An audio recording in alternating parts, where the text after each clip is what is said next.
Bonjour, bienvenue dans ce nouveau numéro de Skimag. Réinventer les quartiers pour répondre aux nouveaux besoins, aux nouveaux usages, accompagner l'économie et favoriser les nouvelles mutations, respecter les impératifs liés au changement climatique, autant de défis que souhaite relever Saint-Quentin-en-Yvelines. De grands chantiers sont actuellement à l'œuvre sur le territoire. Je vous propose d'en faire le tour. C'est parti!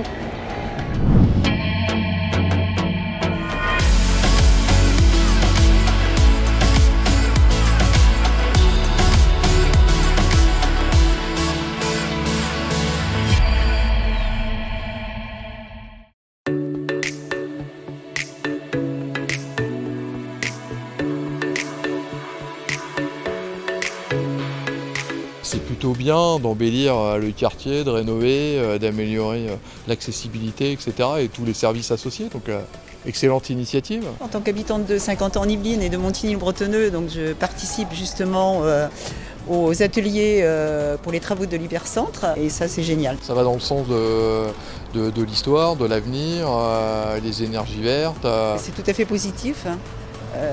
L'aspect vert et eau est complètement dans le ton actuellement par rapport au béton que nous avons depuis 40 ans. C'est bien de rendre les choses un peu plus piétons, un peu plus de verdure. Je pense que c'est une très bonne chose, ça va redynamiser la ville. Je pense que sur la ville de Saint-Quentin, il y a déjà eu beaucoup d'efforts de fournis à ce niveau-là. C'est la ville qui nous va bien.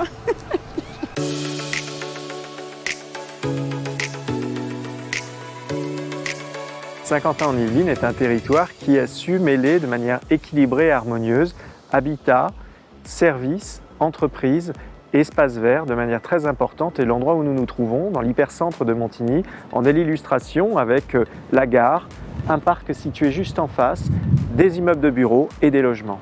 Tout le territoire de Saint-Quentin-en-Yvelines aujourd'hui est en réflexion pour continuer d'évoluer. Ex-ville nouvelle, le paysage de Saint-Quentin-en-Yvelines n'a eu de cesse d'évoluer au cours des 50 dernières années. Une évolution plus que jamais d'actualité. Il y a d'abord le besoin des habitants du territoire, et ça c'est une préoccupation évidemment très très forte pour les élus que nous sommes. Il y a ensuite à savoir répondre aux nouveaux besoins des entreprises. La crise de la Covid en plus a renforcé l'évolution que nous connaissons aujourd'hui, et donc on doit pouvoir s'adapter à cela. Et puis après il y a aussi des exigences qui se posent en matière de transition écologique et qui font qu'on ne peut plus penser un territoire de la même façon aujourd'hui. À Montigny-le-Bretonneux s'annonce un chantier colossal. Conçu dans les années 80, le quartier hypercentre concentre le principal pôle économique de Saint-Quentin-en-Yvelines. Des commerces et le centre commercial régional, la gare, l'université et le théâtre. Très minéral, ce lieu a récemment été repensé en concertation avec les habitants. Place aux piétons et à la verdure. La place Georges Pompidou sera traversée en son centre par des bassins et bordés d'arbres. Plus d'eau, davantage de végétaux, mais aussi d'animation pour plus de convivialité. Alors nous avons l'avenue du Centre qui est juste derrière nous, la place Pompidou, tout le circuit du canal qui traverse le centre commercial et puis aussi la place de la gare avec l'immeuble de l'Anneau Rouge qui est juste derrière nous et qui va être prochainement démoli pour que l'on voit se reconstruire à la place des immeubles de bureaux mais qui seront ouverts sur le quartier de façon à ce que la place de la gare devienne visible désormais. Sur l'avenue du Centre, nous souhaitons réduire la place de la voiture et proposer à la place des espaces piétonniers, des terrasses étendues pour les cafés et les restaurants, des pistes cyclables également, parce que c'est un enjeu fort, je crois, pour nous aujourd'hui, de permettre aux gens d'accéder facilement à la gare et d'en partir facilement à vélo. À l'autre extrémité de l'avenue du Centre, rénovation complète de l'ensemble immobilier de l'Anneau Rouge en serrant la gare. Celle-ci devrait connaître elle aussi une mutation importante. En 2030, la future gare Saint-Quentin-Est accueillera la ligne 18 du Grand Paris Express.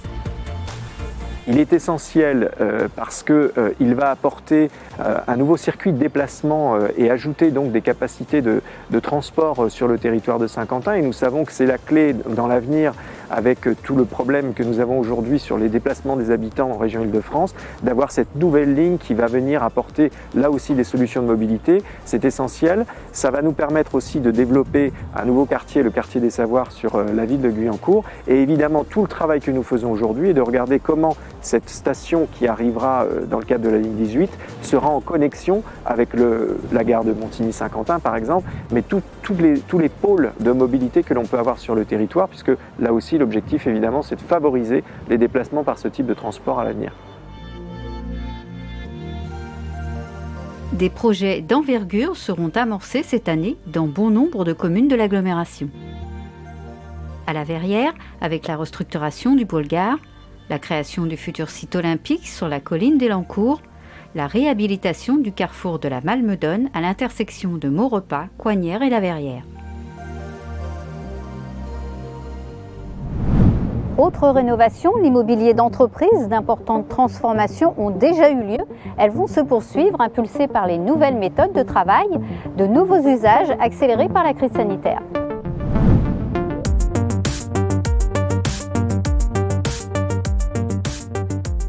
50 pour être attractif a une vraie politique sur son parc d'immobilier d'entreprise, puisque quand une entreprise cherche à s'implanter sur un territoire, bon, elle va bien sûr être attentive au cadre de vie, elle va être attentive à la mobilité, aux différentes possibilités d'accès, mais également à l'immobilier d'entreprise, c'est-à-dire quel type de locaux on peut leur offrir.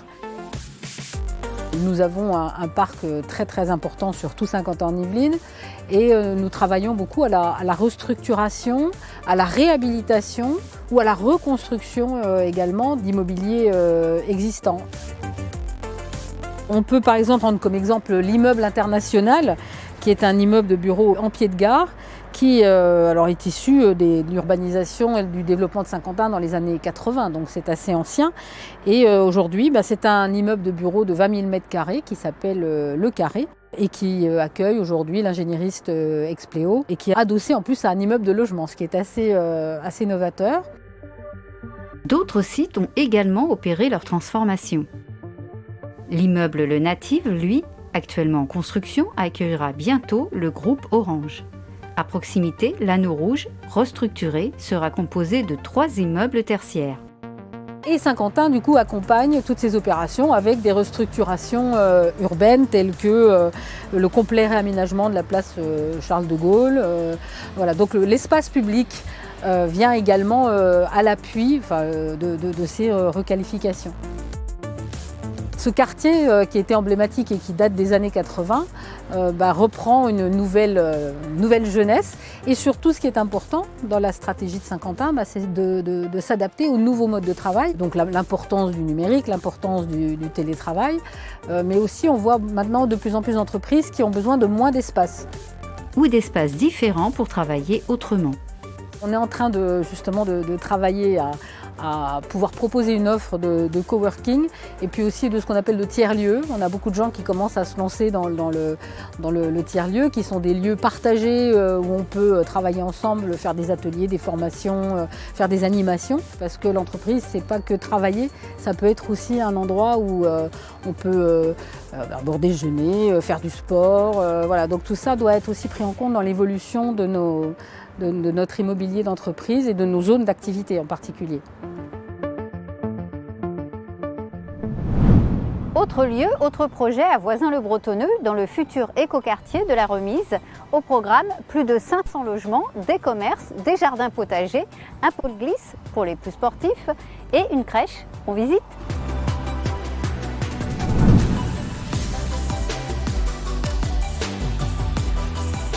Dans le processus même de la consultation qui a été fait, dans le montage du projet, on a fait quelque chose de totalement novateur dans la façon de proposer à des groupements de travailler pour pouvoir proposer des solutions multiples avec des choses très innovantes sur la façon d'aménager un quartier. Derrière le centre aquatique du lac, le futur écoquartier sera implanté sur 10 hectares à l'horizon 2024. 6 promoteurs ont proposé un projet alliant innovation et haute performance environnementale.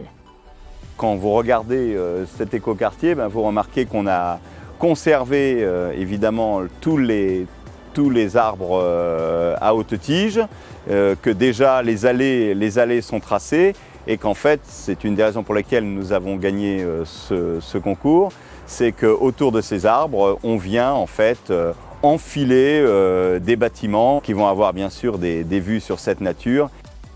Le projet comprend 530 logements, 1700 mètres carrés de commerces et services, une crèche, un relais d'assistante maternelle, un pôle glisse, des salles associatives, 55% d'espaces végétalisés, dont 11 000 mètres carrés de jardins potagers et une église. Cet écoquartier répond bien à trois maîtrises. Vous avez la maîtrise de l'habité, vous avez la maîtrise de l'habitat et vous avez la maîtrise de l'habitant. La maîtrise de l'habité, c'est venir au sein d'un quartier existant. Dans 3 ans, quand tout sera terminé, il faut qu'on ait l'impression que cette construction, ce quartier, était bien pensé et vient s'intégrer dans la totalité de l'environnement. Donc il s'intègre à côté de collèges, d'écoles. On a déjà parlé bien sûr des terrains de sport. Il y a même une station essence et pourquoi pas, ça fait partie de la vie aussi. Les commerces qui seront là. L'habitat, c'est les innovations par la construction bois et c'est aussi surtout la qualité architecturale. L'habitant, lui, n'aura plus qu'à s'approprier les lieux. Pour ce faire, une association investira l'écoquartier durant 3 ans. L'association est là pour apprendre aux gens comment cette biodiversité et ce développement des jardins partagés et de tout le paysage et de la façon dont ils vont vivre dans ce parc, ils sont là pour aider les gens à avoir, on va dire, les bons réflexes.